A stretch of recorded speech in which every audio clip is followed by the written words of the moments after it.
Sa John 8:31 to 36.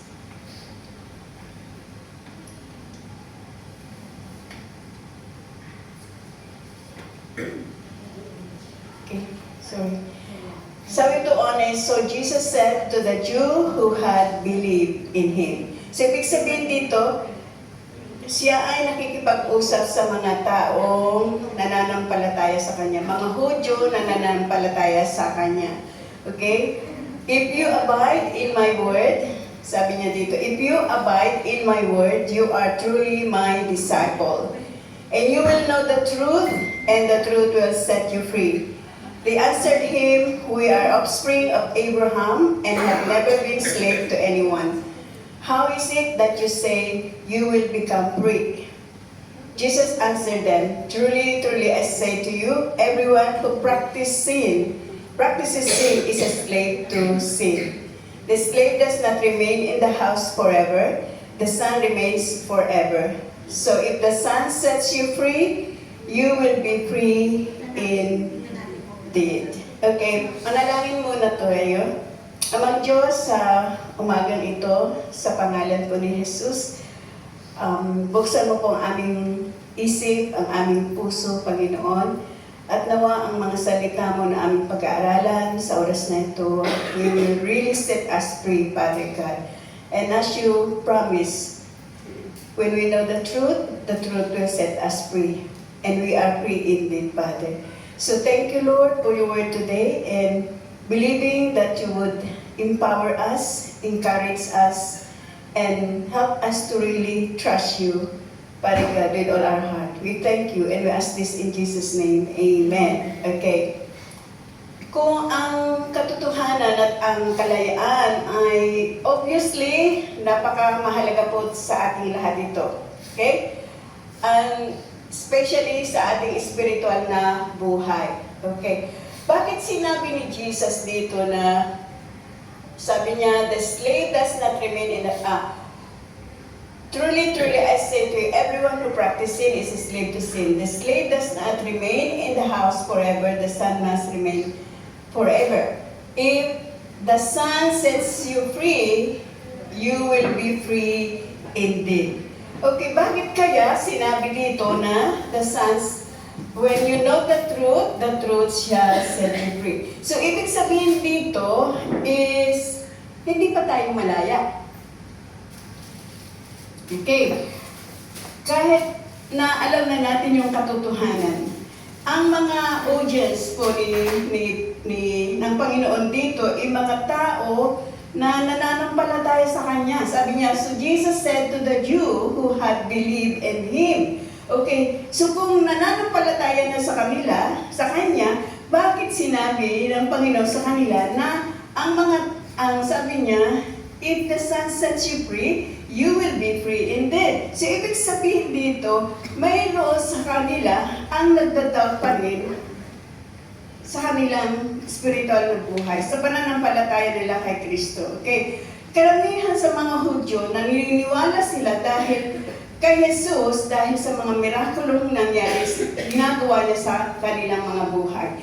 Pero, karamihan sa kanila ay hindi pa rin sila naniniwala na si Jesus ang anak ng Diyos. So they are not really free indeed. Kahit tayo, mga mananampalataya ngayon, okay, naniniwala tayo sa miracle ng Panginoon, naniniwala tayo na tayo iniligtas ng Panginoon, pero meron mga parte sa buhay natin, sa ating karunungan, sa ating obviously, makikita mo na magagawa kaya ito ng Diyos. So, ibig sabihin doon ay meron ka pa rin dapat na palayain sa iyong sarili. Okay? Right? So, makikita po natin sa John 8:34, sabi niya, Jesus answered them, truly, truly, I say to you, everyone who practices sin is a slave to sin. Dito kung makikita natin yung yung Romans 3:23, sabi niya, all have sinned and come short of the glory of God. So lahat tayo ay nagkasala at hindi nakarating sa kapurihan ng Panginoon. Right? So, sa panahon natin ngayon, walang magsasabi na siya ay straight. Okay? Yung straight sometimes ginagamit ng mga taong hindi bakla. Right? Sabi nila, straight ako. Ibig sabihin, talagang man na man siya. Okay? Yung talagang ang tingin niya sa sarili niya, gwapong-gwapo siya. Right? Hindi siya charot. Right? The bad news is, tayo ay lahat we're all captives to sin. Okay? And cannot free ourselves. So anyone who sin is a slave to sin. Okay? Right? Kahit sabihin natin tayo ay Christian and yet you are grieved. There are parts in our life na tayo ay merong pagkasakim. Sorry for my word. Okay? As word yung nais mo laging ikaw yung number one. Okay? Saan? Sa lahat, sa mga bagay na sinasabi mo sa iyong sarili na wala nang pinakamaganda kundi ako. Wala nang pinakamayaman kundi ako. Wala nang well-known kundi ako. Although you are Christian and yet you are not set free on this area of your life. Okay. Right? So we are still ruled with our pride, with our greed. Okay? So whatever it is that you are captive to is sin. Okay?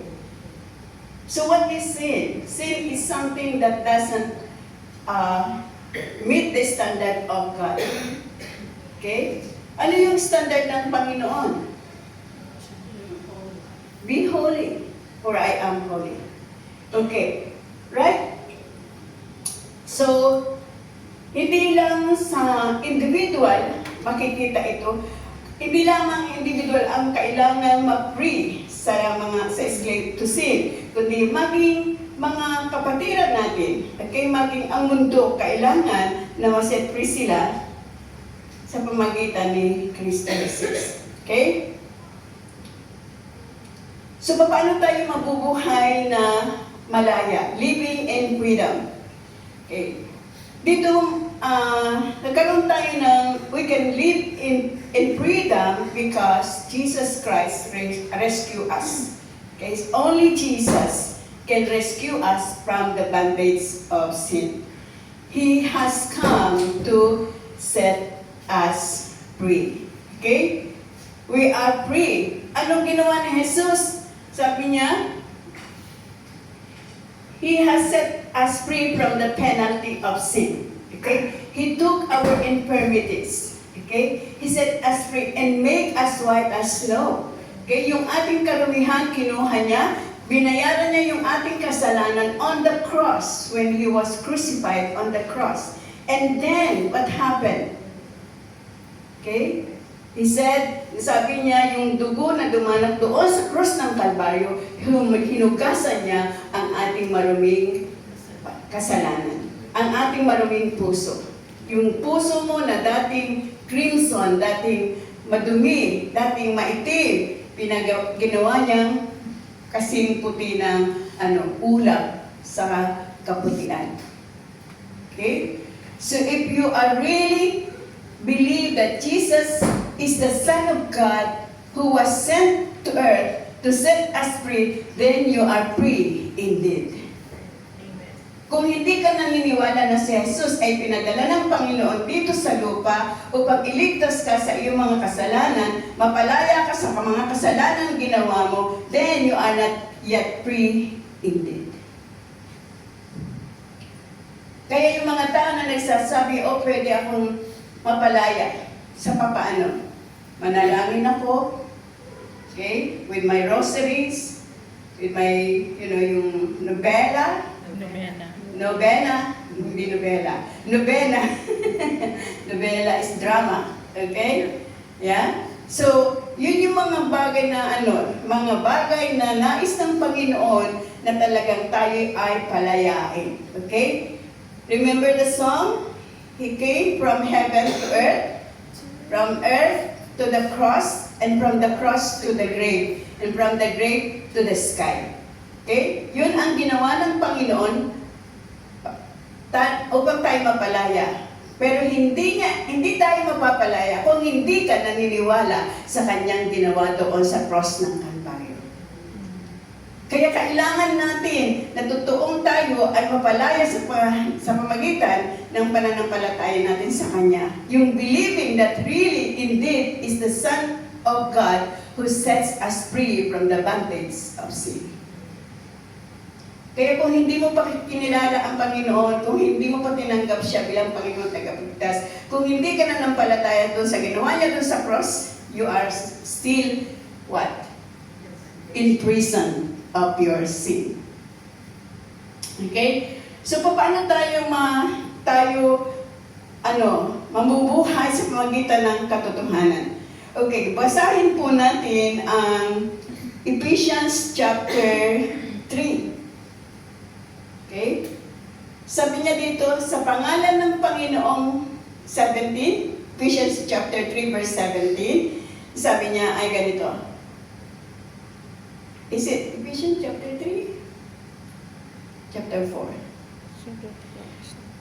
Sa pangalan ng Panginoon, binabalaan ko kayo. Huwag na kayong mamuhay tulad ng mga hindi sumasampalataya. So, paano tayo mabubuhay sa katotohanan? Ang sabi niya, huwag na kayong mamuhay tulad ng mga hindi sumasampalataya. Walang kabuluhan ang kanilang iniisip. To live in the truth, okay, you need not to live in your old ways of life. Sa mga taong walang Diyos. Dito, binabalaan. Binabalaan means, I'm warning you. Paul is talking to the believers. Okay? Sabi niya, huwag na kayong mamuhay tulad ng mga hindi sumasampalataya. So, ibig sabihin dito, tayong naniniwala kay Kristo, tayong mga namumuhay para kay Kristo, huwag na tayong mamuhay ng tulad ng dati. Ang sabi niya, para tayo ay makapamuhay ng may kalayaan sa katotohanan. Right? At wala silang pang-unawa. Okay. Ano sinasabi dito ng Pablo sa mga mananampalataya? Doon sa mga namumuhay pa sa hindi na nanampalataya sa kanya. Sabi niya, ang kanilang kaisipan ay walang kabuluhan. Okay? Kahit magbigay sila ng mga mensahe, magbigay sila ng mga counsel, okay, it's not coming from the word of God, but it's coming from their opinion, their own pangunawa. Okay? Opinionated. Right? Yun lang ang sinasabi nila. Pero hindi will be set free. Kaya kung tayo po ay may mga problema, lumapit tayo sa mga tao na alam mo na namumuhay sila sa katotohanan, sa kasalita ng Diyos. Huwag kang lumapit doon sa mga tao na they were worldly known, and yet their words is their own, not from the wisest king, the wisest, from God. It says that, wisdom coming from God free you from any harm and danger. Okay? Ano ba sinabi niya? Ang kanilang mga sarili, wala silang pangunawa dahil sa kanilang kamangmangan at katigasan ng ulo, wala silang bahagi sa buhay na kaloob ng Diyos. Okay? Ito yung mga hindi naniniwala sa gift ng Panginoon, sa buhay na walang hanggan. Okay? Tapos ano pa sabi niya? Sila'y naging alipin ng kahalayan at wala na silang kahihiyan. Wala na silang inaatupag kundi pawang kalaswaan. Okay? Right? And today, makikita po natin, those who are, yung mga, especially today, homosexuality is, makikita natin sa lahat ng sektor ng ating mundo, okay? Sa media, kahit saan, okay? Kahit sa education man, okay? Ayaw nilang magkaroon ng ROTC kasi, yung mga bakla ayaw nilang mag-ROTC. Can you imagine that? Right? Tignan mo yung mga kamay nila, pilantik na pilantik, okay? Wow. But they are men. They are not women. They are men. The way they dress. At kung ano-anong lumalabas sa kanilang mga sa kanilang mga bibig. Right? Yung ba ang nais mong mangyari sa mga anak mo? Okay? At ang mga lumalabas sa kanilang mga bibig ay puro kalaswaan. Okay. So, sinabi dito ni Paul, sabi niya, hindi ganyan ang natutunan ninyo tungkol kay Kristo. Napakinggan na ninyo ang aral ni Jesus at natutunan na ninyo ang katotohanan nasa Kanya. Dating pagkatao na nasisira dahil sa masasamang pagnanasa. Having lost all sensuality, they have given themselves over to sensuality so as to indulge in every kind of impurity, and they are full of greed. Wow. These are the old life that you had before Christ. Sabi ni Jesus, wag na kayong bumalik sa dati niyong pamumuhay. You want to be set free? You want to live a free person in the truth? Then, don't do this. Don't go back to your old life. What is your old life before? Kung titignan po natin, and we will gonna dig it out again, it smells stingy. Mabaho. Okay? Ang patay na tao, pag iyong binuksan, mabaho yan. Yun yung luma mong buhay. But God gave you a new life in Christ Jesus. Okay? And sabi ng pag anyone who is in Christ is a new creation. The old has gone, the new has come. Because the new life that you have in Christ smells good. Okay? Life that is pleasing, not only to God, but also to others. And as if you are what? Refreshed by His presence in your life. Yung thinking mo ay iba na. Hindi katulad noon. Okay? Na makasarili, makamundo. Ngunit ngayon dahil sa buhay at sa kalayaan na binigay ng Panginoon sa iyo, meron ka na pagbabagong buhay. Makikita sa iyo, yung aura mo ay hindi na kasing pait ng ampalaya. Kundi you are what? Every morning. Okay? Parang isprihan ka ng dew. Yung mukha mo. Sariwa. Okay? Maganda. Ang sabi pa niya doon, verse 21,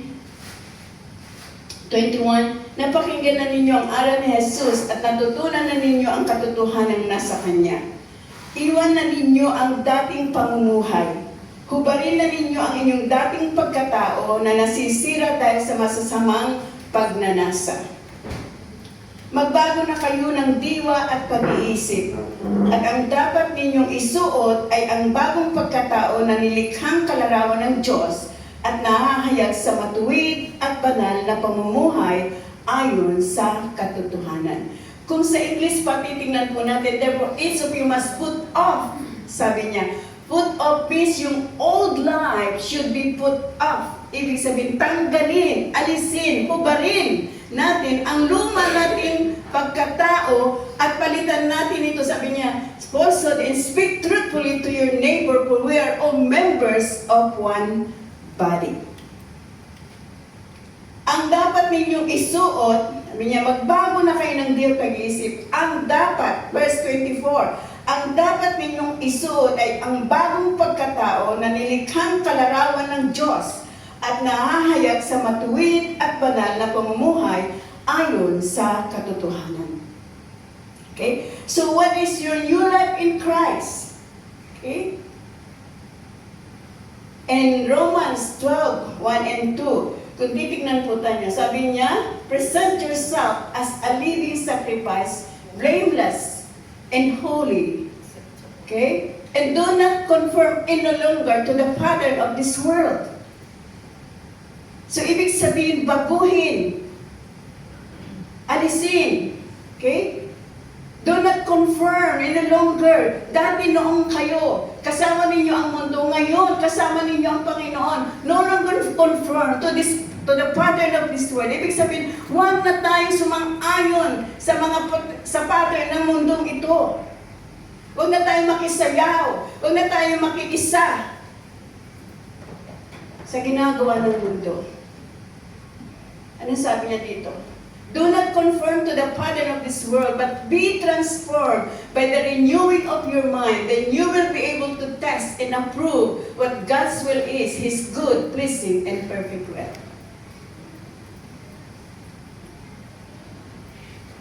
So makikita po natin dito, how can we live in the truth?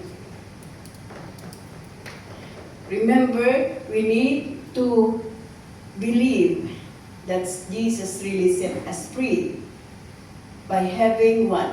A new life in Christ Jesus. That He is the Son of God who was sent to set us free from all of our sins. Okay? Right? So that we can what? Really be a followers of Jesus Christ. So how can we live to be a followers of Jesus Christ? Jesus Christ is the truth. So here, in Ephesians chapter 4, ito yung sinasabi niya, take off the old life. Tanggalin po natin ang luma nating pagkatao. At isuot natin ang bagong pagkatao na binigay sa atin ng Panginoon. And verse 25, sir, Ephesians chapter 4, sabi niya, dahil dito itakwil na natin ang pagsisinungaling at tayong lahat ay magsabi ng totoo sa isa't isa. Amen. Okay? So ito na yung ating bagong buhay kay Kristo. Dahil dito, sabi niya, itakwil na natin ang pagsisinungaling at tayong lahat ay magsabi ng totoo sa isa't isa, sapagkat tayo bahagi ng iisang katawan. Kung tatanungin ko, huwag ninyo itaas sa inyong mga kamay, sino ang hindi nagsisinungaling dito? Walang magtataas ng kamay. Ha? Sino ang hindi kailanman nagsinungaling?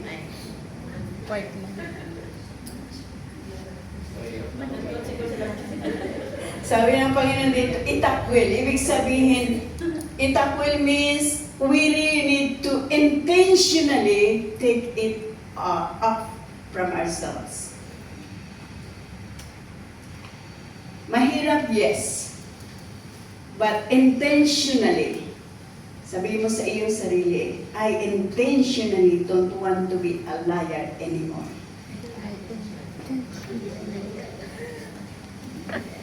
Okay? You should. Okay? So help me God. Right? Ano pa sabi niya dito? Verse 26. Kung magagalit man kayo, sabi niya, iwasan ninyo ang kayo'y magkasala. Huwag ninyong hayang lumubog ang araw na galit pa rin kayo. Sino ang may mga kagalit dito? Elena. Sila lang mo yung galit. Wala nang galit. Okay? Sabi niya, instruction ito ng Panginoon sa atin para tayo, we will be able to live freely. Okay? Sabi niya dito, kung magagalit man kayo, iwasan ninyo ang kayo'y magkasala. Paano yun? Huwag hayaan na ang galit mo ay abutin ng isang linggo, abutin ng isang araw. Sabi niya, kapag tayo ay galit, lumapit agad tayo dun sa taong kagalit. Okay? At pag siya ang galit, hayaan mo, basta ikaw hindi nagalit. Okay? Kasi siya man ang nagsasuffer sa kanyang galit. Ikaw galit na galit siya, ikaw naman ay masayang masaya. O ikaw naman ay galit na galit, siya naman ay masayang masaya kasi hindi niya alam na ikaw ay galit. Right?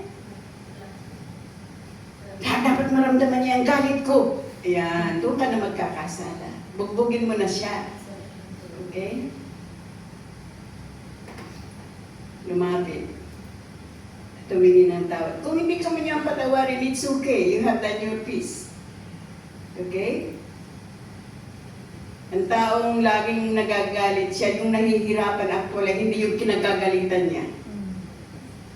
Kasi ayaw niyang palayain ang kanyang sarili. Sabi yung Panginoon, galit na talaga ako. Totoo, magpunta ka doon, sabihan mo. And then huwag hayaan daw, dito sabi niya, huwag ninyong bigyan ng pagkakataon ang demonyo. Ayan. Okay? Kasi pag galit na galit ka na, una galit, tapos hindi na galit, galit na galit. Tapos later, galit na galit.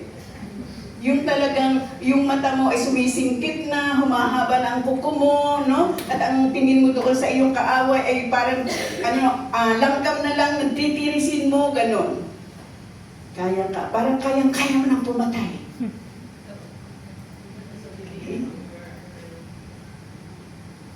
Sabi niya doon, para maiwasan na magkasala, huwag niyong hayaang lumubog ang araw na galit ka pa rin.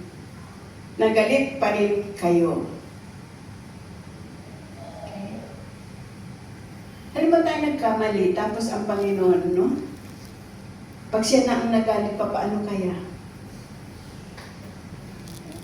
Right? Ang Panginoon hindi agad tayo pinatay. Okay? Hinayaan pa rin tayo. Pero His Word keep hunting us. Pagpatawad, huwag nang magalit. Okay? Pero pinapatigas mo ang ulo mo. Right? So, ang gustong gawin ng Panginoon sa iyo? Gusto mong patawarin Kanya, ayaw mo namang magpatawad. Okay? Dapat, pag naririnig natin, napapakinggan natin salita ng Panginoon, we need to do an action. Okay? This is not only instruction, but we need to have an action with all this instruction coming from the Lord. Ano bang sinabi niya sa verse 27? Huwag ninyong bigyan ng pagkakataon ang dyablo. Okay? Ang magnanakaw ay huwag nang magnakaw. Sa halip, magtrabaho siya ng marangal para sa sariling ikabubuhay at makulong sa mga nangangailangan. Ang bayan ng Efeso ay isang tulad din ng Corinthians, okay, o ng Hong Kong. Maraming mga iba't ibang lahing mga tao. They are making trade, okay? Sila ay nagbebenta. Sila ay nagtitinda. Mga merchants, itong mga tao dito sa Efeso. Ito po ay sentro ng commercial. Okay? At marami po doon yung iba't ibang klase ng mga tao. Okay? So tulad dito, sabi niya, mayroon talagang yung nangangaral si Pablo, maraming na believers. And yet, yung mga buhay nila ay patuloy na gumagawa ng hindi maganda. Kaya ito niya nasabi sa inyo, kung kayo magnanakaw, huwag na kayong magnakaw. So, probably they doing such a thing na talaga nakikita ni Papa yun. Okay? So, binalaan sila na kayo bago nilalang na kay Kristo. Dapat yung luma ninyo ay hindi dapat na ninyong ginagawa upang kayo'y mapalaya sa katotohanan. Okay. Tapos sabi niya dito, huwag kayong gumamit ng masasamang salita, kundi iyong makapagpapalakas at angkop sa pagkakataon upang makapagdulot ng mabuti sa mga nakakarinig.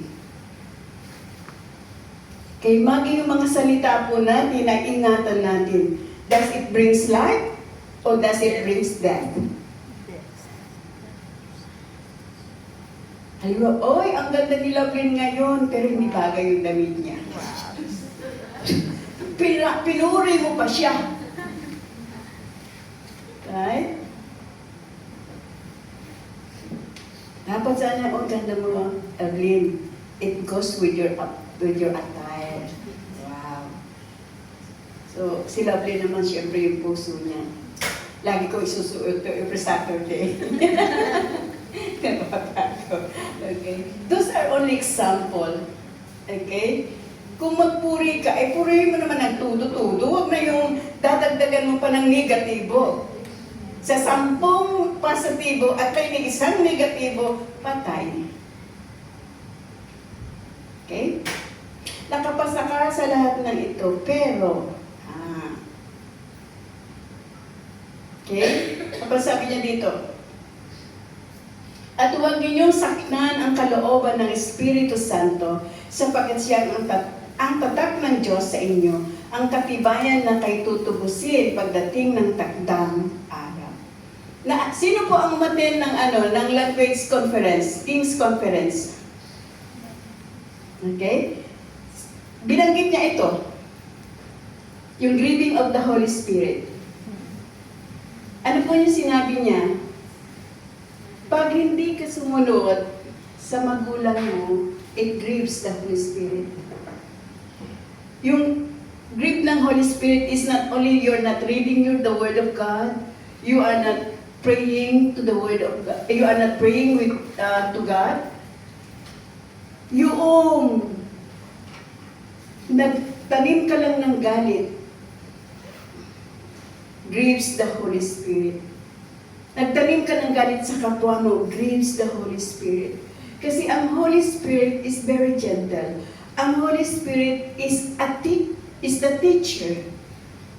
Ang Holy Spirit is paracletic. Come along with us. Siya ang facilitator natin. Siya ang mentor natin. So kung hindi tayo sumusunod sa Kanya, it grieves him. Okay? Nasasaktan siya. Hindi lang yung nasasaktan ang Panginoon kung hindi tayo nagbabasa ng salita. Of course, nasasaktan siya. Nasasaktan din ang Panginoon kung hindi tayo nag-spend ng panahon sa Kanya. Nasasaktan siya. Pero yung everyday, okay, na halimbawa, hindi ka sumunod sa magulang mo, hindi ka sumunod sa amo mo, okay, pag nakasimangot ka, it grieves the Holy Spirit. The Holy Spirit is very sensitive. So, hindi lang yung pagbasa ng Biblia, hindi lang yung pagpanalangin that grieves the Holy Spirit. It grieves most. Ay kung pinaskin mo yung Panginoon. Okay. Yung sinasabi mo, I love you, Lord, and yet you are not, living in a loving way. Right? That grieves the Holy Spirit. Kaya, even our words, when we badmouth our kaibigan, our family, that it grieves the Holy Spirit because the Holy Spirit is loving. It's gentle. And it's a person. He has also emotion. Okay? So that's how we grieve. We grieve the Holy Spirit. And ang sabi niyo, huwag na nating masaktan ang kalooban ng Espiritu Santo sapagkat siya ang tatak ng Diyos sa inyo. Ang katibayan na kayo tutubusin pagdating ng takdang araw.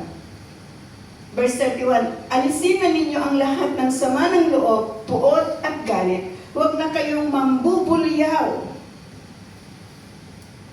Okay? Manlalait. at mananakit ng damdamin ng kapwa. Sa halip, maging mabait kayo at maawain, mapagpatawad kayo sa isa't isa tulad ng pagpapatawad sa inyo ng Diyos dahil kay Kristo. This is how we can live in the truth. We need to free ourselves by calling out Jesus and say, Lord, help me. And the Lord would answer you if you abide in my word and you are truly my disciples. And you will know the truth, and the truth will set you free. Okay? He tells us, continue to what? Abide in His word. Okay? Continue to His word. Okay? Read, study, and obey His word. Okay? So, abiding is another word of trusting. Okay? And yung mga nasabi natin sa Ephesians chapter 4, gawin po natin ito at para makita natin kung anong kalooban ng Diyos, ang kalooban ng Diyos na totoo at perfecto sa mangyayari sa buhay natin. Amen. Right? So, purihin ang Diyos sa katotohanan na ang Diyos ay hindi tayo iniiwanan, hindi tayo inahayaan na mamuhay na walang katuturan. Tayo ay tinuturuan niya sa bawat araw ng ating buhay. Right? So, hayaan natin na ang Diyos ay mamuhay sa buhay natin sa pamagitan ng pagsunod, pagbasa ng kanyang salita, at tayo ay patuloy na humawak sa kanyang mga salita. Okay? Remaining, abiding, and continuing means allowing the Word of God to decide and direct our lives. Okay. Tumayo po tayo lahat.